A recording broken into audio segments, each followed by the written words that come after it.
मानसपुर गांव के एक शांत कोने में एक पुराने बरगद के पेड़ के नीचे तारा नाम की एक लड़की रहती है। वो कोई आम लड़की नहीं है। वो कहानियाँ जमा करती है, अच्छी अच्छी बातें सिखाती है और हवा में हल्की सी बातें यानी फुसफुसाहट सुनती है।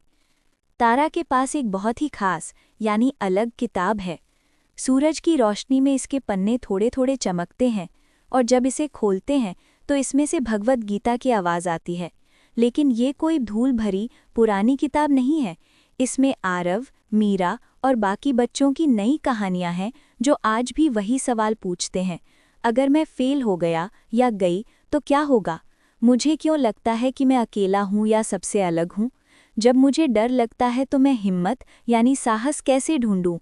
जब भी कोई बच्चा उसके पास आकर बैठता है, तारा किताब खोलती है और कहती है, बहुत पहले गीता ने लड़ने वाले वीरों को अच्छी बातें बताई थीं, आज ये तुमसे बात करती है। तारा ने धीरे से चमकते हुए पन्ने को पलटा। कागज में से एक सुनहरी रोशनी निकली और ऊपर एक नया श्लोक दिखाई दिया। तुम्हें अपना काम करने का अधिकार है, लेकिन काम के नतीजे, फल पर तुम्हारा कोई अधिकार नहीं है। भगवद गीता 2.47। ये शब्द धीरे से दमकने लगे और कहानी आगे बढ़ी। हर साल आरव के स्कूल में एक पेंटिंग की प्रतियोगिता या चित्रकला मुकाबला होती थी और हर साल आरव घबराकर रुक जाता था। उसका ब्रश कागज के ऊपर हवा में ही अटका रहता था और उसका दिमाग इन विचारों में उलझ जाता था।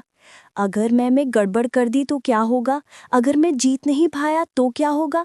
एक दिन उसकी दादी ने उसे एक आईना, दर्पण दिया जिसकी फ्रेम पर पुरानी निशान, चिन्ह खुदे हुए थे और उसकी सतह हल्की सी चमक रही थी। दादी ने कहा, ये कोई मामूली आईना नहीं है, ये तुम्हारा चेहरा नहीं दिखाता बल्कि तुम्हारा दिल दिखाता है। आरव ने उसमें देखा। उसने खुद को देखा, एक जीतने वाले या हारने वाले के रूप में नहीं, बल्कि एक ऐसे लड़के के रूप में देखा जिसे पेंटिंग करना पसंद था। आईने ने फुसफुसा कर कहा, खुशी से पेंट करो, इनाम या जीतने की चिंता छोड़ दो। तो आरव ने पेंटिंग की, ताली पाने के लिए नहीं, ट्रॉफी जीतने के लिए नहीं, बल्कि रंगों के रोमांच के लिए, कल्पना के नाच के लिए और कुछ बनाने की खुशी के लिए।